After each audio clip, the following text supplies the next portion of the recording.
Mysleli jste si, že největší nedostatek záchodu je to, že se může ucpat? Nebo že vám dojde toaleťák? Do háje! Tak to jste se pletli, protože největší chybou záchodů podle těchto videí je to, že si na nich nemůžete ogrilovat steak. Počkat, co to je?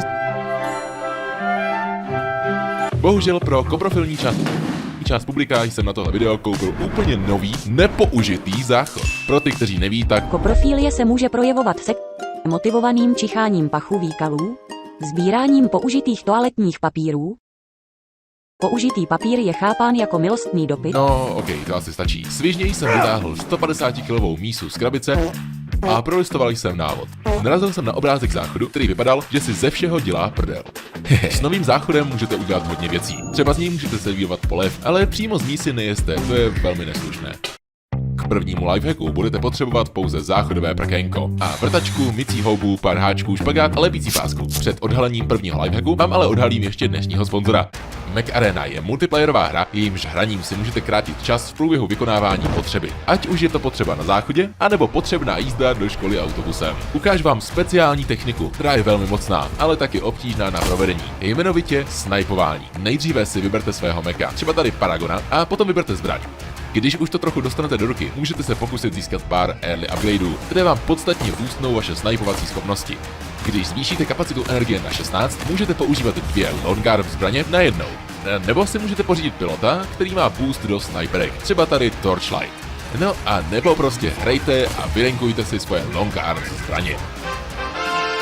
Nepromarněte dubnovou akci, ve které je poprvé v historii představena exkluzivní zbraň Helicrack 10. Hned potom je na řadě Cyber Riot Event, kde hráči budou v 5v5 deathmatchích vhození na 2v2 mapy, takže si asi umíte představit tu řežbu. Hra je úplně zradimo na Android, iOS i PC. A když použijete můj link nebo oskinujete QR kód, dostanete zradimo starter pack v hodnotě $30. Je v něm speciální skin, amatérská bedna a 5000 kreditů. A když budete super rychlí, můžete si mě přidat do přátel a zahrajeme si spolu. Tak šup, stahujte.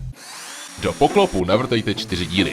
Našroubujte do nich háčky a rozbijte vejce, které jste používali u focení náhledovky. Teď navrtejte do poklopu ještě další 2 díry, protože máte sklerózu. A do prkénka také další 2. Tak nějak rovnoměrně na obou stranách stejně. Potom si vemte špagát a z jedné strany udělejte uzel. Hezké dopoledne. Ty vole, proč to je zase radí? Potom běžte do obchodu, protože váš špagát má roztřepené konečky a nejde dírou prostrčit.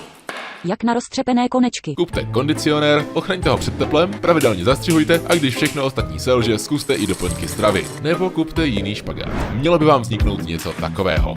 Každopádně ty špagáty tam jsou úplně zbytečně a i tak vám dříve nebo později prasknou. Lepší je to bez nich. No a konečně přichází na řadu velmi důležitá mycí houba. Lipící páskou ji připáskujte tady v tomhle místě. A máte hotovo. Možná přemýšlíte, k čemu tento obludný vynález může sloužit.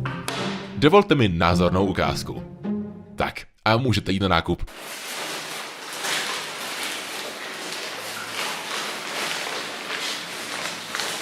Zabijte mě. Představte si, že k někomu přijdete na návštěvu a v předsíni mu visí záchodové prkénko. K druhému lifehacku budete potřebovat tunu gumiček, tunu šroubků a tunu Jana. Tohle je obzvlášť nechutné. Toho ne, ale vrtačku jo. Do kola prkínka navrtejte šrouby. Čím víc, tím líp. Já jsem jich měl 20. 4x4 je 16, ty debil. Některé šly líp, některé katastrofálně. Extra body získáte, když se vám podaří zlomit vrták. Potom na šrouby natáhněte gumičky. Ale ještě než to uděláte, zahrajeme si hru. Mám 10 gumiček. Když trefím tyhle 4 cíle, dáte odběr. Platí? Vedle. Vedle. Yes, trefa. A další. Vedle. Zase vedle. Trefa. Vedle. Poslední pokus. Oh yeah. Bohužel se moje gumičky ukázaly být moc krátké. That's what she said. Nicméně modlitba k lifehackovému bohu pomůže vyřešit všechny problémy. O lifehackový bože, mistře vynalézavosti a tvořivosti, prosíme tě o radu ve chvílích naší potřeby a zvědavosti. Když naše gumičky příliš krátké jsou a situace zdá se zlá, dej nám nápad, jak je spojit, ať zase v klidu žít můžem dál. Tvá modlitba byla vyslyšena, dítě mé, s radou přicházím pomoci ti. Jednu gumičku protáhněte druhou, pak druhou konečky první obtočte a tak spojeny budou pevně, v dlouhou gumičku změněny, ať slouží vám šťastně. Díky bože. Když budete improvizovat, tak i s menším počtem šroubů se vám podaří udělat něco takového. Tak a teď už potřebujete jen špagety. Bystřejším z vás už asi došlo, k čemu tento pochybný lifehack slouží. Když ztratíte svůj oblíbený cedník, není nic jednoduššího, než s pomocí 20 šroubů, gumiček a vrtačky vyrobit svůj vlastní. Nezapomeňte na omáčku. Jedinečný gurmánský zážitek oslavte veselou písničkou. U gurmánských zážitků ještě zůstaneme, protože jdeme stavět grill. Grill ze záchodu. Nic netušícímu dobrovolníkovi jsem řekl, že mu dneska nachystám něco speciálního k jídlu. Tyjo, tak to se už nemůžu dočkat. Jo, to si pochutnáš. Další lifehack má 25 milionů zhlédnutí, takže to určitě znamená, že to je výborný nápad, že? Záchod jsem vynesl ven, smontoval ho a dojedl zbytky špaget. Na záchodový grill budete potřebovat montážní pěnu, aloval, pytel uhlí a nějaké maso. Pokud jste nedělali špagetový lifehack, tak budete potřebovat i šrouby a vrtačku. A rychleji jsem ještě nakoukl do záchodu, teda do návodu, jestli není rozdělávání ohně v záchodě zakázáno. Nebylo, ale za to na něm nesmíte stát ani sedět. Odtok záchodu zacpěte montážní pěnou. Takhle nějak to vypadá, když jíte moc šlehačky. Pěnu nechte trochu odsrát a potom mísu vypolstrujte alobalem. Potom už tam můžete naházet uhlí.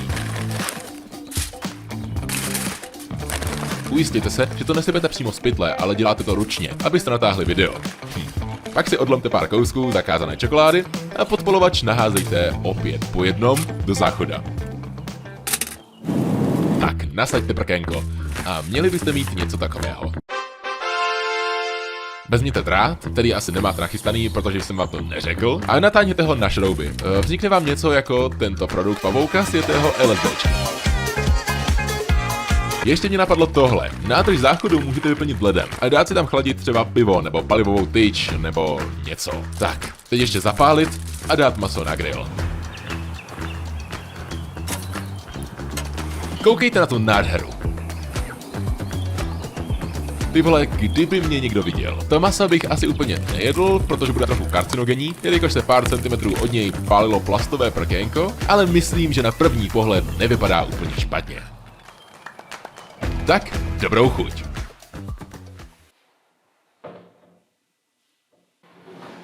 Ty vole, kdo to má kurva žrát? Koukněte ještě na tohle video, kde jsem testoval další debilní lifehacky.